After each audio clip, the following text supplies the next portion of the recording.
अपने सेट पे लाइव नहीं आ सकता।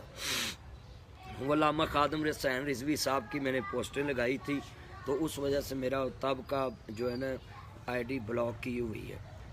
और जो भी ख़त्म नबूवत की बात करेगा उसकी आईडी ब्लॉक कर देते। जो हजूर की नौकरी की बात करता है, मगर इंशाअल्लाह हजूर ते तन भी कुर्बान ते मन भी कुर्बान। और हमने भी वो बाबा जी खादम हुसैन रिजवी साहब की इसीलिए लगाई थी पोस्टें कि वो हजूर की ख़त्म नबूवत के लिए और नमूस रसालत के लिए काम करते थे।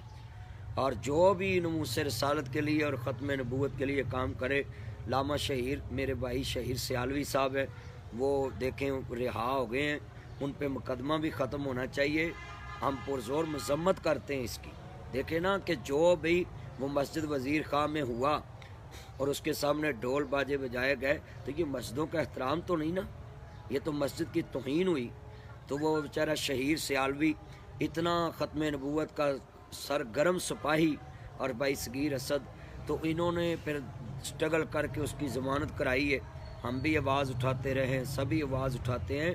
मैं आप भी सबको बोलूँगा कि जो भी ख़त्म नबूवत के लिए, नमूस रसालत के लिए और इस्लाम के अलाए कलमतुल्लाह को बुलंद करने के लिए काम करे, आप उसके बाजू बने।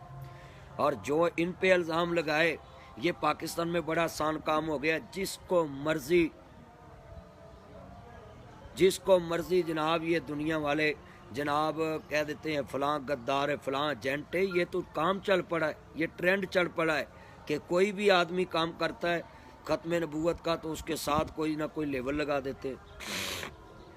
इंशाअल्लाह 13 मार्च को हम सगीर असद साहब और शहीर सियालवी साहब जो सिपाही हैं ख़त्म नबूवत के, इंशाअल्लाह हम पहुँचेंगे।